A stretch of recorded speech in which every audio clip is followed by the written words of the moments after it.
Hey, what's up guys? This is therocknessmonster here with a short follow-up video from my last RTX 3050 and Ryzen 5 1600 video. Really the whole purpose of this video is kind of the two-part, the last one, and to inform anyone that's looking to upgrade their computer for more FPS. Right now, while the longer I've had this RTX 3050, the more I can recommend against getting one actually. Performance on the card really isn't bad, but you could really be getting a lot more for your money, especially if you're running a system that's a few years old now, like a Ryzen 5 1600 perhaps. So I'm kind of just simulating that use case. Why you might get more for your money if you decide not to just upgrade your GPU. I want to remind everybody I'm doing a PC giveaway similar to the computer in this video, shipped anywhere in the US at 1K subs, so subscribe to stay up to date on that, as well as future content. Let me know what you guys think in the comments below. Pretty much I stream on YouTube doing PC builds. I also stream games on Twitch, and I have a website if you want to check out what I'm doing over there. So with all that out of the way, let's get on with the video. Alright, so here's our upgraded computer from my previous video with the RTX 3050. Now we're rocking a Ryzen 5 5500 with this 3050. Last video ran the same system with a Ryzen 5 1600, and I made some predictions on certain games that our first gen chip from 2017 was holding back the 3050 actually. So let's go over the whole computer here. We're running our new Ryzen 5 on an Asus Strix B350 with the latest BIOS, paired up with 16 gigabytes of dual channel memory, running at a modest 3000 megahertz, and our games installed on a 1 terabyte WD Blue SATA SSD. So it's really just simulating a more affordable system here. Nothing too high end, something you might have built a few years ago. And you're looking to upgrade. So all the games here were run on mostly high settings while remaining playable, what I consider a typical use case. So let's get on with the benchmark results and see how this 5500 games with the RTX 3050. Okay, so first up we have Apex Legends on very high settings, now running at 110 FPS on average with 69 nice 1% lows, up from 92 FPS on average and 54 1% lows on the Ryzen 5 1600. So that's a 19% increase in average FPS and a 27% increase in the 1% lows. So the affordable 5500 is already off to a really good start here in Apex Legends, smoothing out our lows and keeping FPS above 60 at all times, which is great, especially since it's technically an esports title, even though we're running on high settings, but we're keeping that FPS above 60, so the RTX 3050 can really stretch its legs a little bit more than it used to be able to.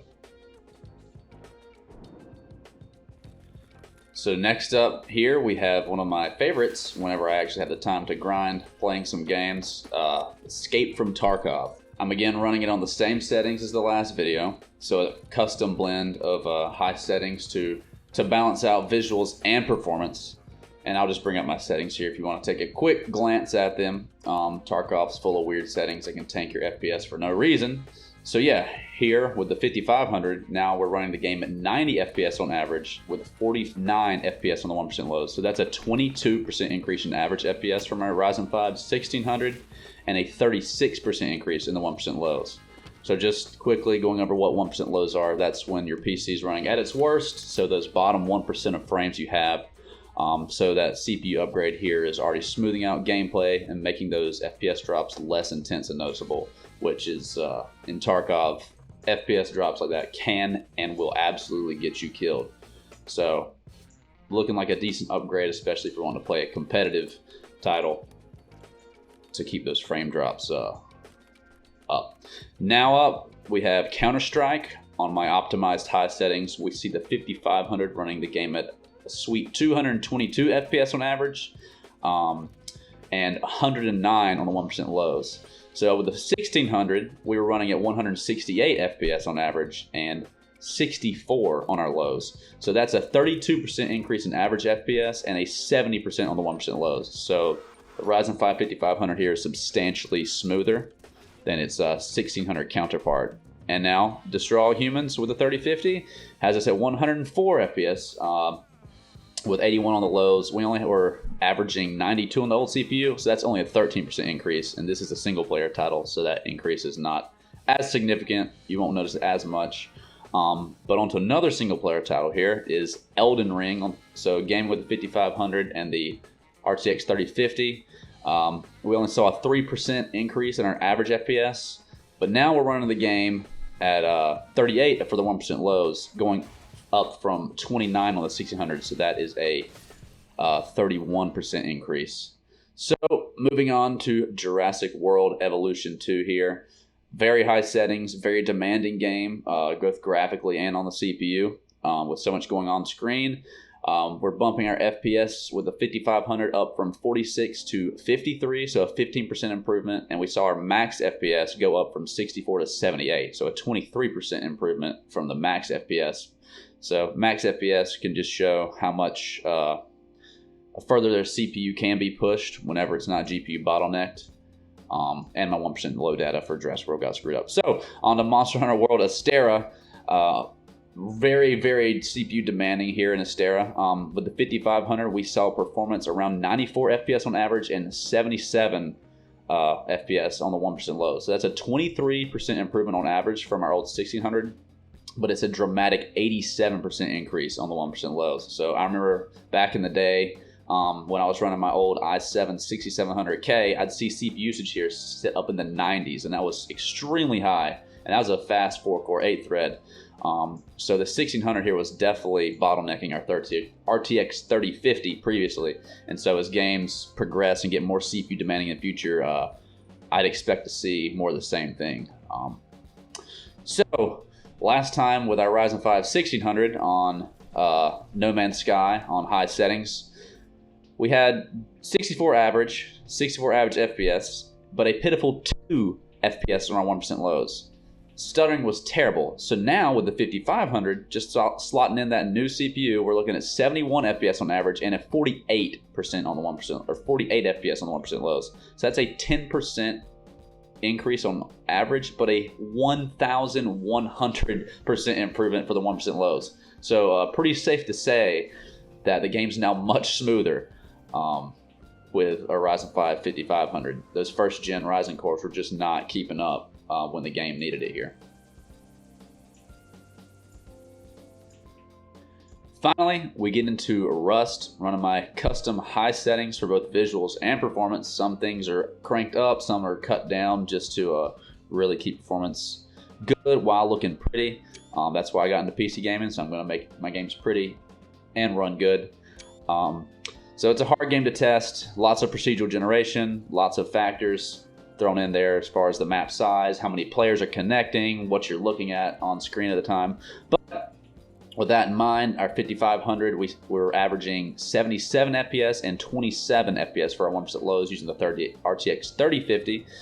We had the 1600 installed, our 3050 was 50% slower on average, only able to pull 51 FPS, and our 1% lows were much lower here.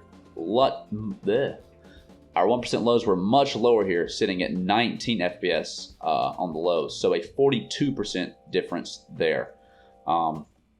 Despite this game having optimization issues, lots of room for performance difference between maps and where you're located, and just the server you're in.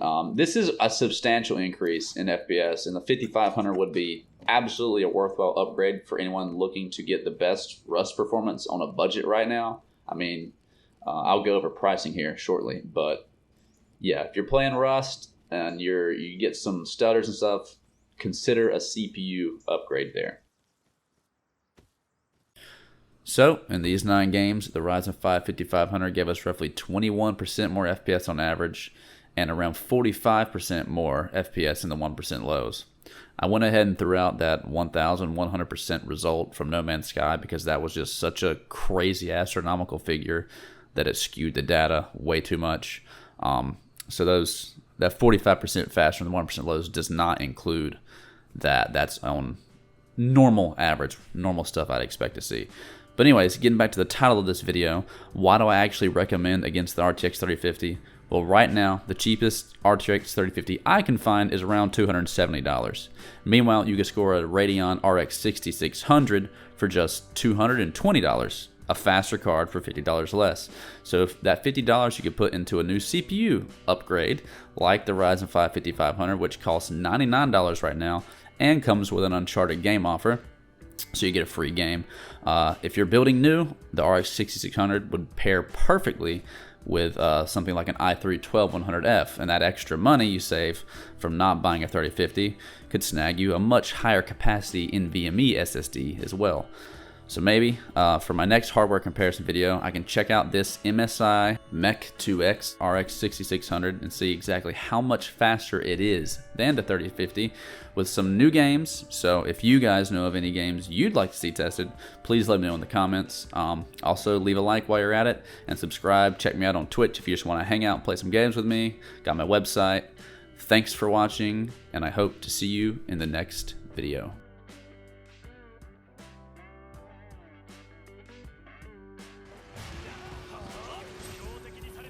Oh my.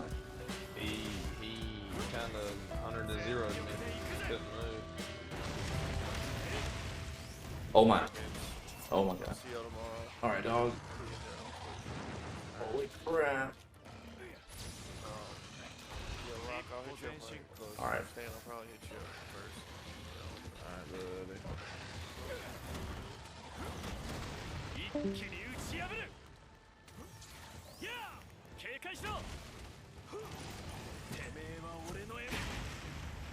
Oh, he just nuked me.